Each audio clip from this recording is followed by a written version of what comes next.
Okay, so off to Peru tomorrow for a month-long expedition, bit of trekking, bit of project work, volunteering in a school. So as per usual, I'm packing a little bit late in the day, considering it's 8 o'clock in the evening, but you know, this is the way often adventures go.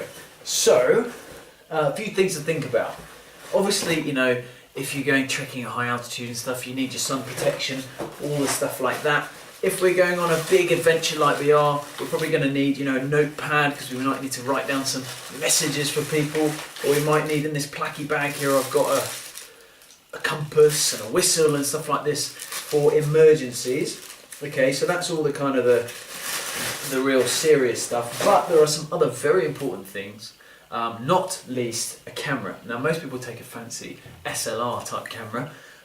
For me, on a meagre budget, doing a lifestyle job, you can't really afford that. So a nice waterproof, shockproof, relatively inexpensive piece of kit like that is pretty handy. Presumably at the end of the day, you're going on this adventure to experience some kind of extraordinary landscape or amazing cultural experience, or maybe, you know, just documenting your own challenge, whatever it might be. So the camera is going to be really key. Another thing that you might want to think about is a book. Now, a lot of people would say, well, if you're going to Peru, bring a nice cultural book about Peru.